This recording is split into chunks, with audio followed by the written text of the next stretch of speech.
나이가 들수록 우리는 돈 이야기를 꺼내기가 조심스러워집니다. 형편이 어렵다는 말이 어느 순간 나 자신을 설명하는 것처럼 느껴지기 때문입니다. 그런데 정말 가난하면 불행해지는 걸까요? 조선 후기 유배지 강진에서 18년을 보낸 한 학자가 있었습니다. 정약용, 한양에서 잘 나가던 관리였던 그는 하루아침에 모든 것을 잃고 남쪽 끝 작은 마을로 내려가야 했습니다. 집도 명예도 안정된 생활도 모두 사라졌습니다. 그런데 흥미로운 건 정약용은 가난 그 자체를 두려워하지 않았다는 점입니다. 오히려 그는 유배지에서 500권이 넘는 책을 썼고 제자들을 가르치며 조선 최고의 학문적 성과를 남겼습니다. 형편은 궁핍했지만 삶은 멈추지 않았습니다. 그렇다면 정약용이 정말 두려워한 건 무엇이었을까요? 정약용은 그래서 가난 자체는 부끄러운 게 아니라고 말했습니다. 진짜 무서운 것은 가난 때문에 마음이 좁아지고 세상을 원망하게 되고 결국 사람다움을 잃어버리는 상태라고 했습니다. 형편보다 먼저 무너지는 마음, 그것을 그는 가장 경계했습니다. 그는 가난 속에도 두 가지 길이 있다고 보았습니다. 하나는 가난을 핑계로 배움을 멈추고 스스로를 놓아버리는 길. 다른 하나는 가난하지만 자신을 지키며 부끄럽지 않게 살아가는 길. 정약용이 두려워한 것은 첫 번째 길이었습니다. 가난 때문에 자존심까지 잃어버리는 것, 남의 눈치를 보며 비굴해지는 것, 세상을 탓하며 하루를 흘려보내는 것, 그는 그것이야말로 진짜 불행이라고 말했습니다. 정약용은 이런 식으로 마음을 다잡았습니다. 형편이 어렵다고 마음까지 허물어지면 그때부터는 아무도 도와줄 수 없다고. 가난은 견뎌낼 수 있지만 무너진 태도는 되돌리기 어렵다고 보았습니다. 우리는 살면서 많은 것을 잃습니다. 젊었을 때의 건강, 일할 수 있는 기회, 때로는 사랑하는 사람들까지 나이가 들수록 가진 것보다 잃은 것이 더 많아 보일 때가 있습니다. 그럴 때 우리는 선택의 기로에 섭니다. 잃어버린 것만 바라보며 살아갈 것인가?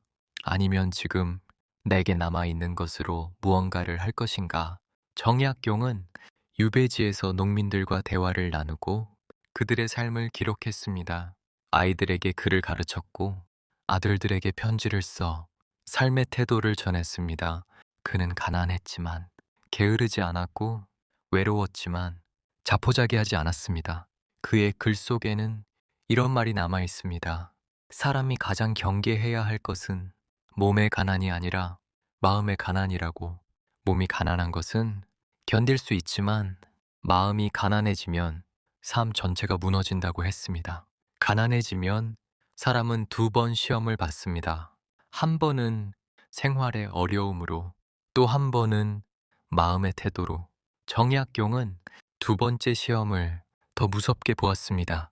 생활은 언젠가 나아질 수 있지만 마음이 무너지면 말투와 표정, 사람과의 관계까지 함께 무너지기 때문입니다. 오늘날 우리는 어떤가요?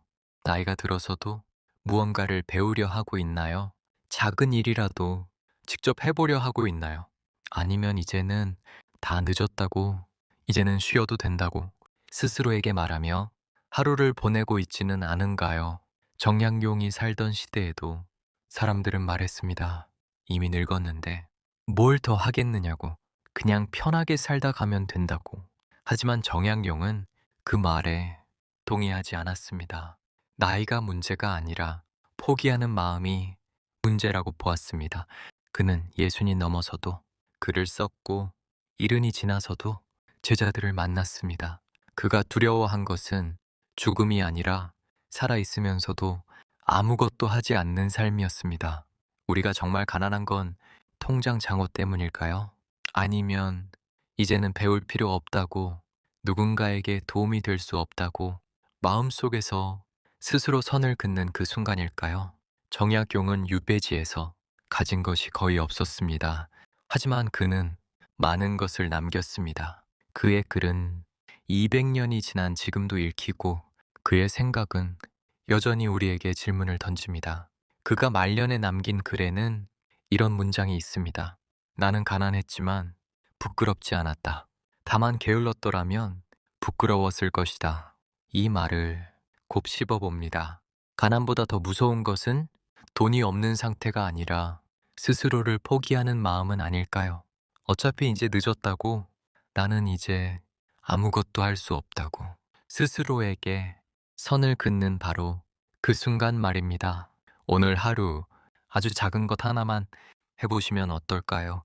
책 한 줄 읽기, 오래된 친구에게 안부 묻기, 손주에게 옛날 이야기 하나 들려주기, 무엇이든 좋습니다. 정약용이 두려워했던 것은 가난이 아니라 아무것도 하지 않는 삶이었습니다. 그 말이 오늘 조용히 마음에 남습니다. 지금까지 지금 여기 삶을 읽다 였습니다. 시청해주셔서 감사드립니다.